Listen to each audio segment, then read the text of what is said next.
Hello friends, welcome back to another vlog. We are in New Mexico this weekend, but I quickly wanted to do an outfit of the day.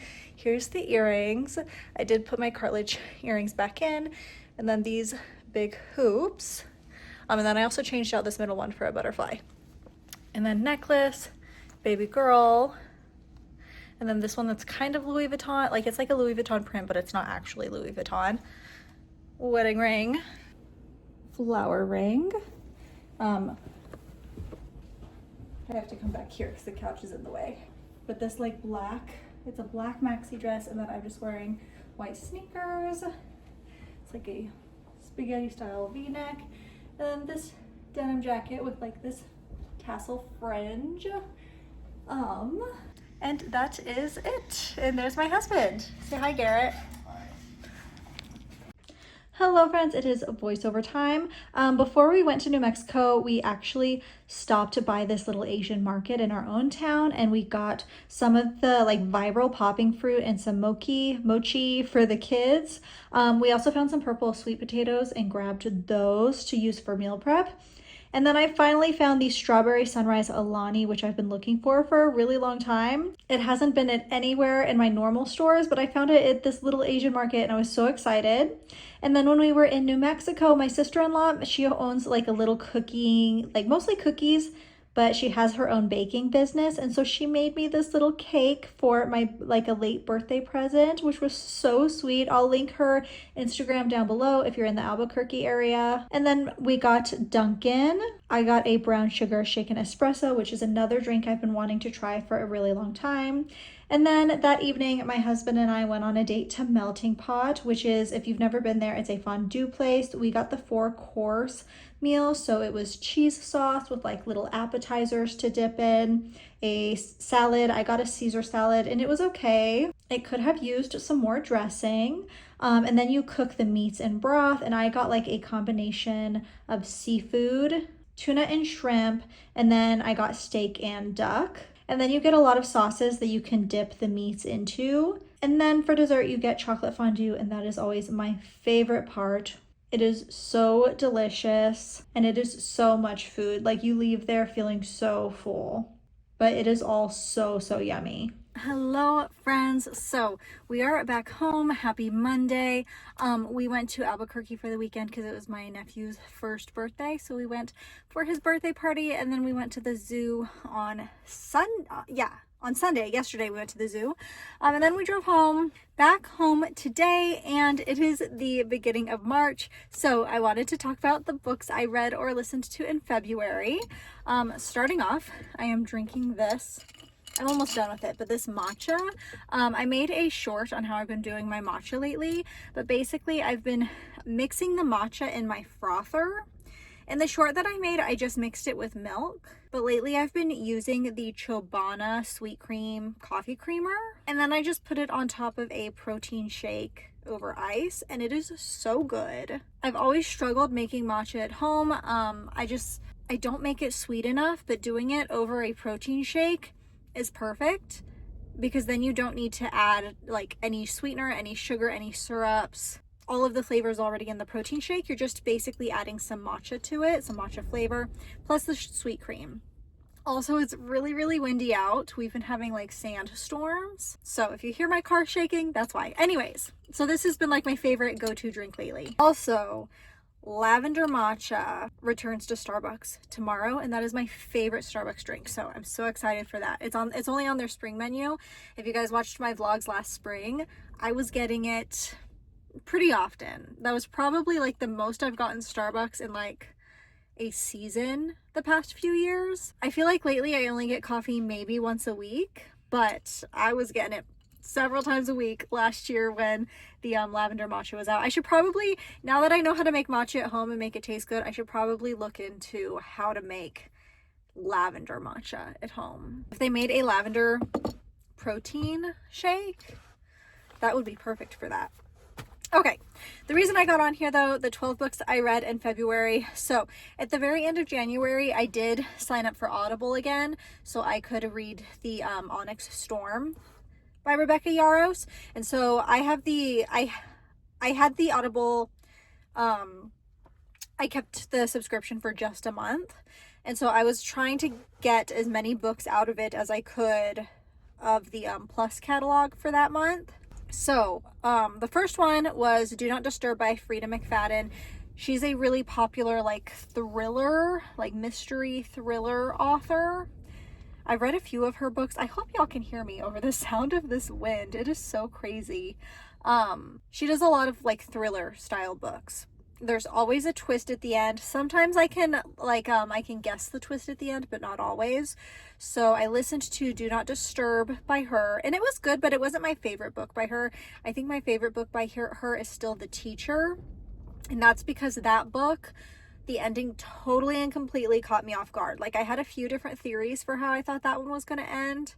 It caught me so off guard though. This one I did guess the ending. And I think just like in general, it wasn't my favorite, but it was still good. It was still entertaining. Next was A Child Called It by David Pelzer.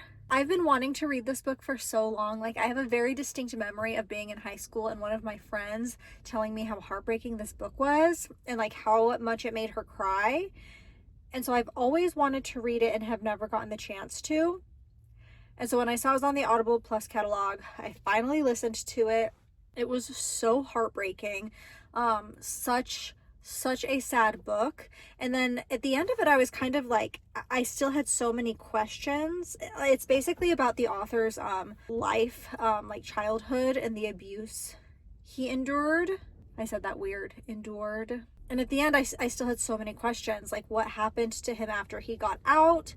Like, did he go to foster care? Was he just like on his own? What happened to his mom? Was she ever arrested? What happened to his other siblings? But I guess he has other books as well. He has 2 other books about his childhood. And so those are now on my TBR. I haven't read them yet though, because they were not included in the Audible Plus subscription. That's what they always do, is they'll have one book that's included in a series, and then it makes you want to listen to the other ones. And then you end up having to pay money for the other ones. That's how they get you. Another book that I listened to is The House of My Mother. I did listen to this on Spotify. I have Spotify my husband has Spotify Premium. So he has 15 audiobook hours a month. And so I used his audiobook hours. But The House of My Mother is by Sherry Frankie, and it's about the YouTube channel 8 Passengers. She was one of the children in the 8 Passengers YouTube channel, which was like ran by her mother. And it's also a really sad story about her abuse specifically. She made a point in her book that like her siblings are still minors and she doesn't want to profit off of their story. She's going to let them tell their story when they're ready. But this is specifically about the abuse that she endured. And a lot of it was like mental, emotional. And then she was able to get out before like the really horrific stuff happened. If you've been following the story at all, basically the 2 youngest children were found like tied up in their home, and one of them got out and was able to go to a neighbor's house for help. And these were like people who filmed their lives on YouTube, and they had all of this horrible stuff going on behind the scenes. I've seen like all the like court videos and stuff on TikTok, but I know not everyone might know the story, the background of the story prior to going into the book. But if you have been following the story, this book like sheds a lot of light on things that were happening through Sherry, the oldest daughter's point of view. And again, it's another like really, really sad one. And then Twisted Love by Anna Huang. I always see this inside bookstores, and so I knew it was a really popular one. It's a more modern day romance, and it's kind of like one of those ones, so it's a series, but it's one of those series where like each couple in a series is another friend. So it's like there's 4 friends, and so each one is about a different friend, and they always kind of like tease the next books in the book. So I listened to this one. This was another one that was like, it was included on Audible for free. Not for free, but it was in the premium catalog. But then if you want to read the other ones, you have to pay for them. And I enjoyed it. I don't love contemporary romances. Like, it's not my favorite genre. I don't hate them, but it's not my favorite genre. And so I enjoyed it, and I do want to read or listen to the other ones eventually, because the other ones do sound very interesting. But this one is about a girl who falls for her brother's best friend. And then all the other books are about like another girl and their friend group. So like, I think the second one that has been teased the most is one of their friends is going to fall for her bodyguard, and so I really want to listen to that one. And then the other one was the first girl's brother and another one of their friends, and then there's a fourth friend, and I don't think they've teased the fourth friend yet, but I'm sure they'll tease it in the upcoming books. So that was Twisted Love. Next is Breath of Fire, which this is the Kingmaker series, and this one I did read the actual physical book. My husband got me the first book last year for my birthday, and it was almost a whole year before I finally got the second book. And I loved the first book. I finished it in like 2 days. This one I didn't like as much. I feel like there's a lot of characters so far in these books, and I'm having a hard time remembering each of the characters. And then I feel like the first book, what keeps you reading is you're reading to find out, like us, the audience, we know like that the main character is like essentially a princess. They call them like alphas, betas, etc. But she's like a beta for her kingdom, so she's next in line to rule. And so we're waiting for her love interest to find that out. And so the entire first book you're kind of reading to like wait to see his reaction to finding out that information. And then it moves on to the second book, and suddenly at the beginning of the second book he already knows, and we didn't get to read about him finding out. And so already right off the bat, the second book, I was like, this huge part of the story is missing. What I do like about this series though is it's very different. Like the world building is very different than most fantasy series, and I really appreciate that. You know, like I said, instead of having like a normal kingdom, they have like this hierarchy of like alpha, beta, etc., etc. And it's all based off of Greek mythology. Like their gods and everything are all Greek gods, but it's just a very different way of going about a fantasy series, and I really liked that. But the actual story itself, I was struggling to get through. And I really wanted to finish the series, but I don't know if I will. Next, I listened to the Jurassic Park audiobook. Now, this audiobook is actually on YouTube. I'm pretty sure that's illegal, but it's on YouTube to listen to if you want to, for free. The only thing is if you don't pay for YouTube Premium, you have to listen to the ads. It's also like very clearly an older version of the audiobook, because while you're listening, like it was on a cassette tape originally, like, because while you're listening, the narrator will like pause and it'll be like, flip to side number 2, switch to tape number 3. You know what I mean? Like the old like cassette tape audiobooks were like.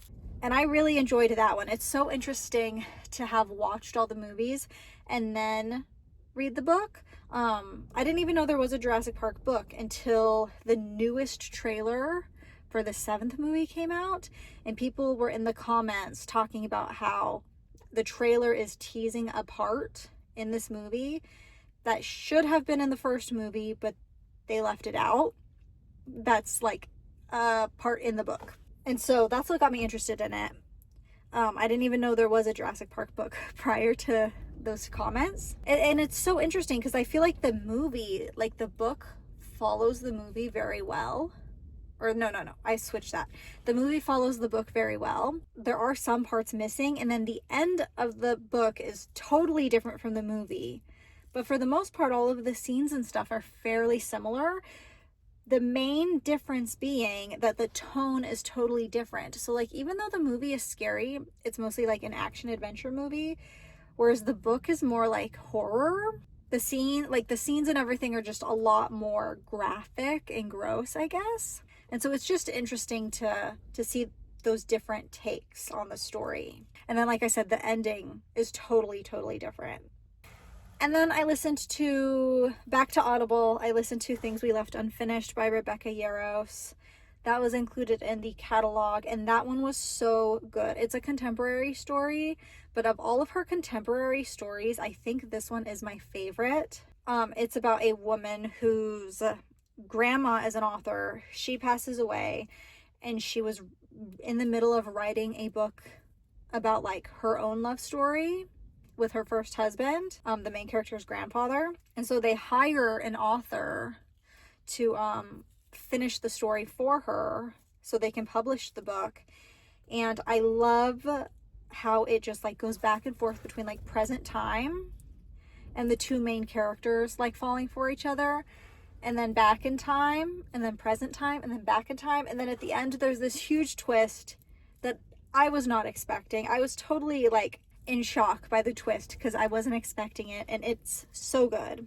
And then I also listened to Great and Precious Things by Rebecca Yarros, which is another one of her modern day romances. All of her modern day romances are all military romances. I mean, all of her books are military books because her husband was in the military, so they're all inspired by that.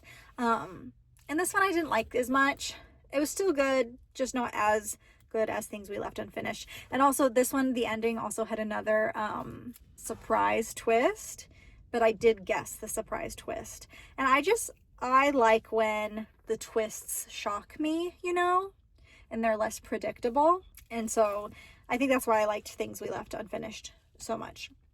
And then I read He Loves Me Not by C.M. Nascosta. She's been driving me crazy lately because the Girls Weekend series is my favorite series, and she keeps pushing it back and publishing other books and then adding other books to her queue, like books that she's planning on publishing, and she like has the titles released and everything. But I don't think she has anything written for all these books she has lined up, but she's already announced them. And so I'm just like, I just want my Girls Weekend book. Don't worry about anything else. Just give us Girls Weekend. But I did read He Loves Me Not, which is part of her like Cambric Creek monster series. And in this one, the male love interest is a Naga, so like a snake man. And I guess it's like the movie You've Got Mail, but I've never seen that movie. But like a Discord style You've Got Mail, like a more modern style You've Got Mail. And I loved it. I love the way that she writes. It's just like the way that she puts words on paper just sucks you into the story. She just drives me a little bit crazy with her release dates and constantly pushing them back and canceling pre-orders. And I've stopped pre-ordering her books because they always get canceled anyways. But this one was still really, really good. And then I listened to Phantom by H.G. Carlton. This one's actually, the audiobook is actually on Kindle Unlimited. Or if you want to read it, the actual physical book is there on Kindle Unlimited as well, or like the digital version. And this is like the prequel to Haunting Adeline. This is the story of Adeline's grandma, and we kind of already know the story because Adeline finds her grandma's letters and they kind of discover her grandma's past in Haunting Adeline. But this is the story from like the grandmother and the love interest's point of views. And it was really good. It was interesting to get like their points of views, but also it was kind of like, I'm reading a story that I already know the ending to, but it was still good. And I do think I prefer, since it is a story that like we kind of already know, I did prefer reading the audiobook to that one over actually reading it. And then I read Blood of Hercules by Jasmine Moss. This is on Kindle Unlimited as of right now. I don't know if it's going to stay there. I've seen so many people talking about this book and how good it is. I had it on my TBR, which is like to be read list. And when I saw it was on Kindle Unlimited, I jumped on it. It was so good. It's another one that's kind of like inspired by Greek mythology, but it's totally different, and they changed the story. But it's interesting, and it was so funny. Like as I'm sitting there reading it, I was laughing out loud through so much of it. It was definitely like by far my favorite book of the month. This was one of those books that like I did not want to put down. Like I was up till like 1-2 in the morning reading because it was that good. And it's been a long time since I've had a book that was that good that I was like staying up late to read, that every time I had like a little bit of free time I was like picking up my book and reading instead of like scrolling through TikTok or social media. It was just so good. And it's not like a serious book by any means. It's kind of like silly. It has a plot, it has like some smut, but for the most part, it is just like silly. And then I read Psycho Shifters because that one's been on my TBR for a really long time. but I realized that it's the same author as Blood of Hercules. So I was like, okay, well, I'm going to read this one now since I liked that author so much. And it was not as good, honestly. And a lot of the ideas in the books and details in the books are so similar. Like, both main characters are orphaned. They both have like multiple love interests. There's just like a lot of details that were really similar, and it was almost like she was recycling the same main character, and I didn't love that. Even though Psycho Shifters came first, I read it second, and so I liked it less. The main characters, because there's like a handful of main characters, there's like your main character, and then in both books she has like 4 different love interests. The love interests in Psycho Shifters, because they're both reverse harems, I like less. And so that one is already like, I think it's a completed series. I don't know if I'm going to pick up the rest of the series. I just didn't like it as much. Meanwhile, Blood of Hercules, I finished, and I'm like, okay, I'm ready for the next one. And I think it comes out in October or November. It comes out later this year. But that is it for books that I read in February. I read 12 books this month, most of them audiobooks. I actually only read 4 of them, and the rest I listened to, but those are the books that I completed this month. I probably won't get through that many books in March because already I've been catching up on TV shows. Right now I'm watching Severance, and first of all, in January, I watched the first season of Yellow Jackets. Only the first season is on Netflix, so I never finished it. So I still have the second season to get through. I think I have to subscribe to like Paramount Plus or Peacock or one of those for that one. But right now I'm doing an Apple TV trial. Apple TV Plus? I can't keep track of all of these. I'm doing a trial though, just to watch Severance, and so I've been binging that. And so like normally when I'm getting stuff done, I'd listen to audiobooks. Right now I'm watching that show while I'm getting stuff done. So there won't be as many books in March. But that was kind of like my goal for the new year, was to catch up on TV shows and movies and do some other things. And yeah, that's how it's going. That's the books I read in March, and I think that's going to be it for today's vlog. I hope you all enjoyed, and I will see y'all in the next one. Bye, friends.